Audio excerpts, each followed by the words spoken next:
Comment économiser de l'argent? Bonjour à tous et à toutes, c'est Fabrice Julien, coach business, et dans cette vidéo, on va parler de comment économiser de l'argent. Alors les amis, comment économiser de l'argent?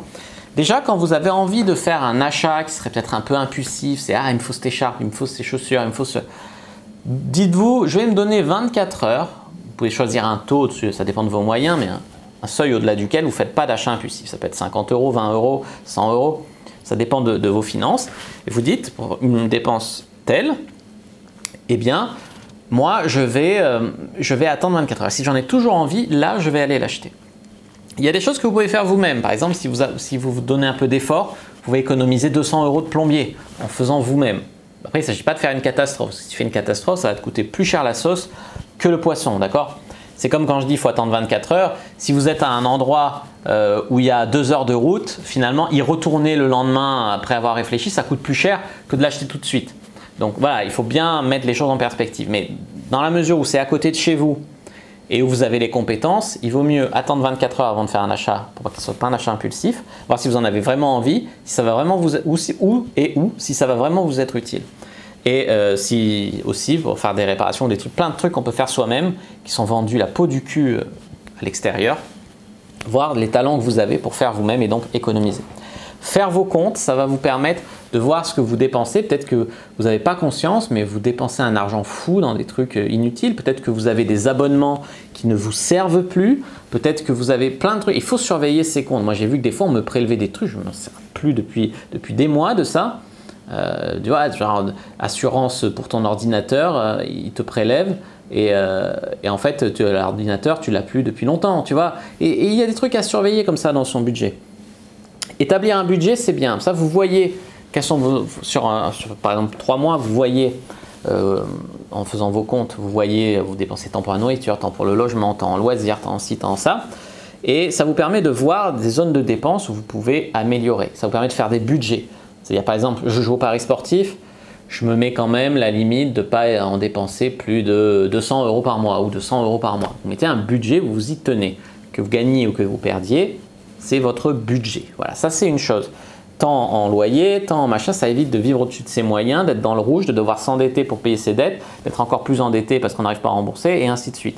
Ça c'est très compliqué. Faire des achats intelligents, ça veut dire quoi? Ça veut dire par exemple acheter groupé. Quand tu te dis ouais, je vais au supermarché, alors ils essayent toujours de te vendre des fois des lots, des trucs. Alors si tu te dis ils me vendent un lot, tu regardes si le prix en gros il est plus ou moins cher que le prix individuel. Tu regardes le prix à l'unité ou au kilo. Et en fait, des fois tu as des surprises. Donc des fois il vaut mieux acheter à l'unité, des fois il vaut mieux acheter en gros. Généralement, il vaut mieux acheter en gros mais il faut en avoir besoin. C'est-à-dire que si tu achètes en gros un truc dont tu n'auras pas besoin, ça ne vaut pas la peine. Si tu sais acheter en gros un truc dont tu auras toujours l'utilité un jour, genre des piles, du PQ, un shampoing, tu en auras toujours l'utilité un jour, tu peux l'acheter en gros. Mais des trucs qui vont se périmer, genre je vais acheter 150 kilos de légumes, je sais pas quoi, des trucs qui se périment où tu penses que tu n'en auras pas l'utilité, dans ce cas-là, faire un achat intelligent. Ce n'est pas parce qu'il y a un prix sur le gros que prends ce que tu as besoin toi, tu vois. Par contre, tu peux acheter de l'avance dans les trucs qui te seront toujours utiles ou qui ne se périment pas, à condition d'en avoir envie. C'est-à-dire que si tu vas te forcer à prendre un truc sous prétexte qu'il est soldé, c'est aussi le but de la manipulation. Il faut vraiment apprendre à faire des achats intelligents là-dessus.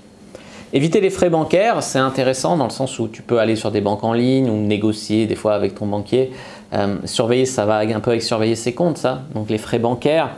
Notamment pour éviter les frais bancaires, vous pouvez, quand vous retirez du liquide, aller dans le distributeur de votre banque. Il y aura moins de frais bancaires parce que souvent quand tu retires de l'argent dans une banque qui n'est pas la tienne, par exemple tu es à la Société Générale et tu vas retirer à la caisse d'épargne, eh ben, ils te prennent une commission. Ils prennent des commissions sur tout. Moi quand je paye des trucs en dollars pour mon site à l'étranger, commission parce que paiement en dollars, commission. Il faut vraiment surveiller le truc. Peut-être qu'il y a des choses dont vous n'avez pas besoin. Donc, par exemple, de nos jours, vous avez besoin d'un abonnement à RMC Sport, à Canal+, à machin.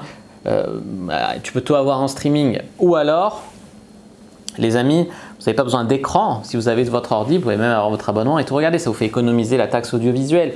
Ou alors, si vous n'avez pas besoin de ligne téléphonique, moi je sais que quand j'ai pris ma box internet, ils m'ont proposé le portable, la box, la télé. Je ne regarde pas la télé, j'en ai pas besoin. J'ai déjà un portable, j'en ai pas besoin. et puis j'ai pas besoin de téléphone, donc pas de ligne fixe, ça fait déjà aussi des économies. Tu vois, c'est des détails comme ça qu'il faut regarder, sans parler de la cigarette, les drogues, etc. Ça, c'est un truc intéressant. Après, économiser, c'est pas pour économiser pour stocker sur le livret A. Comme on a déjà expliqué dans plusieurs vidéos, l'inflation étant supérieure à la rémunération du livret A, tout l'argent qui stagne sur ces livrets, il perd sa valeur. Donc vous perdez de l'argent en fait à le laisser dormir là. Donc en fait, il vaut mieux l'investir, mais c'est bien d'avoir une sécurité, un minimum de sécurité. Genre, le mieux c'est d'avoir 1 an de salaire, mais bon, si tu peux pas avoir un minimum en sécurité, c'est bien.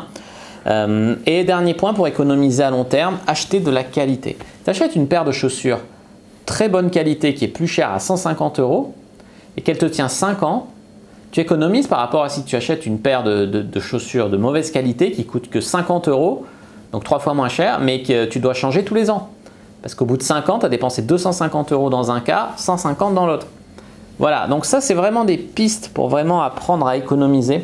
J'espère vraiment que cette vidéo vous aura plu, vous plaira. Si c'est le cas, n'hésitez pas à mettre un like sous la vidéo, à commenter. Si vous avez des questions, je répondrai avec grand plaisir. Vous abonner à la chaîne, activer la cloche pour ne pas rater les prochaines vidéos. Me suivre sur les réseaux sociaux, Instagram, Twitter, Facebook, etc. Rejoignez le groupe privé Argent Comptant pour venir discuter entre infopreneurs et personnes qui sont intéressées par l'argent, et aussi téléchargez votre heure de formation offerte dans laquelle je vous explique comment gagner de l'argent avec votre site internet, comment j'ai fait pour gagner plus de 10 000 € par mois avec mon site sur la séduction. Je vous dis à bientôt et que le dieu du business soit avec vous les amis.